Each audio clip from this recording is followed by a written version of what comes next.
Level 1. The mistake. You're 14. It's a Tuesday. You're walking home from school. You see a USB drive on the sidewalk. It's small, silver, unassuming. You pick it up. You don't know it yet, but that piece of plastic weighs more than your entire bloodline.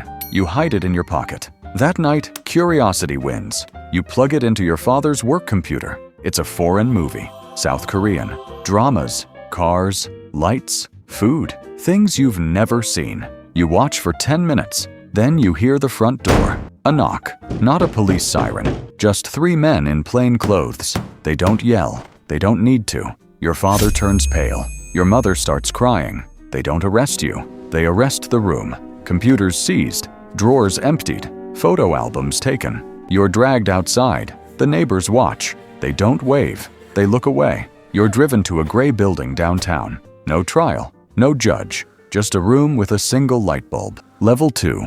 The interrogation. You're in the cell. It's 9 feet by 9 feet. No windows. You sit on a cold concrete floor. A guard enters. He doesn't hit you. He reads from a file. Article 27 of the Criminal Code. You listen. You don't understand the words, but you understand the weight. He says, terrorism against the state. You try to speak. It was just a movie. He ignores you.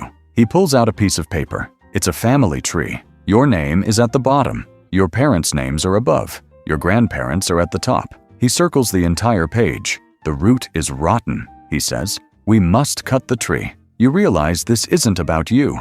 It's about blood. 3 days pass. No food, just water. You hear screaming down the hall.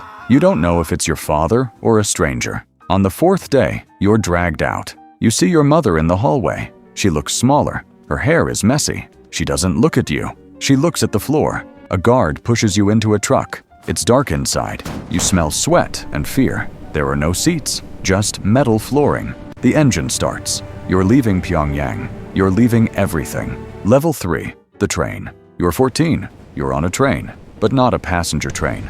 A cattle car. No windows. Small holes in the side let in air and light. There are 40 people in the car. You recognize a neighbor. He looks away. You sit on your knees. The train moves slow. It stops often. At night, you hear guards outside. They smoke. They laugh. They talk about dinner. Inside, no one speaks. Silence is the only safety. 2 days pass. A woman near you collapses. She doesn't get up. The guards don't remove her. You sit next to her for another day. The smell changes. You learn to breathe through your mouth. On the 5th day, the train stops. The doors open. Blinding light. Snow on the ground. Mountains in the distance. You're in the far north. A sign reads, Kwan Liso. You don't know what that means. You will learn. It means total control zone. Level 4. The camp. You're stripped. Your clothes are burned. You're given gray trousers and a gray shirt. No numbers. Names are dangerous here. You're assigned to a squad. Family unit 42. You see your father. He is digging a hole. He looks thin. He doesn't wave. He digs. Your mother is in the fields. She pulls weeds. You're sent to the mines. It is 4 a.m. The wake-up bell is a metal clang. You march. Guards with dogs watch. The mine is dark. No lights. Just a small lamp on your helmet. You swing a pickaxe. Coal dust fills your lungs. You cough. A guard hits you. Work is ideology, he says. You swing again. Your hands blister. They bleed. They scar. Lunch is a cornball. Saltwater soup. You eat it fast. Level 5. The generation. You're 18 now. You've been here 4 years. You stopped counting days. Time is measured in seasons. Freeze. Thaw. Freeze. You see things. A man tries to climb the fence. The guards don't shoot him. They let him get stuck on the wire. They leave him there for 3 days. A warning. You learn. You don't look at the fence. You look at the ground. You work. One day, a guard calls your name. Your grandfather has died. Old age? No. Starvation. Exhaustion. You didn't know he was here. He was in the men's sector. You never saw him. You feel nothing. You can't afford feelings. They take too much energy. That night, you hear whispering. A new arrival. He asks, "Why are we here?" An old man points at you. Ask him. His crime put us here. You freeze. The guilt is heavier than the coal. But you can't change the past. You survive. That is your only job. Level 6. The informant. You're 22.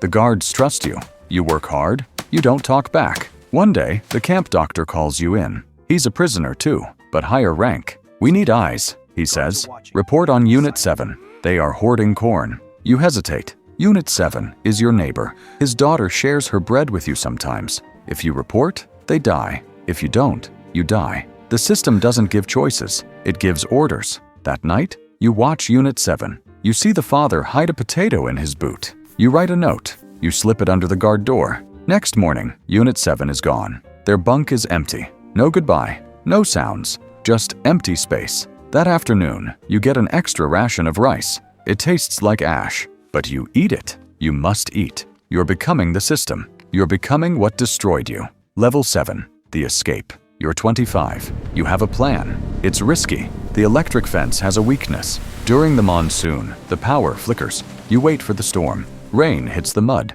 You check your supplies. A stolen knife, a piece of dried meat, a map drawn on cloth. You have two options: stay and die, or run and die. You choose to run. The storm hits at 2 a.m. Thunder covers the sound. You creep to the fence. You see the dead man still hanging there. Skeleton now. You test the wire with a wet stick. Sparks. Then silence. The power is out. You climb. Your hands bleed on the barbed wire. You drop to the other side. You run. You don't stop. Branches cut your face. Mud sucks your boots. You hear dogs behind you. Sirens. Lights. You keep running. You reach the river. The Tumen. The border with China. It's swollen from rain. You jump. The water is ice cold. It pulls you under. You kick. You fight. You reach the other bank. You climb out. You're in China. You turn back. You see the lights of the camp in the distance. A dark spot in the mountains. You made it, but your family is still there. Level 8. The cost. You're free, but you're not. You're in South Korea now. It took 5 years. You crossed the Gobi Desert. You were arrested in Laos. You were deported to South Korea. You have a new name, a new ID. You work in a convenience store. You eat 3 meals a day. You have a smartphone. But at night, you dream of the gray uniforms. You dream of the cornball. You wake up sweating. You check the news. You search for Camp 14. You find satellite images. The camp is still there. You see a row of buildings. Is your mother in that building? Is your father still alive? You will never know. The border is closed. Letters don't arrive. Phone calls don't connect. You sit in a cafe in Seoul. People laugh around you. They talk about fashion.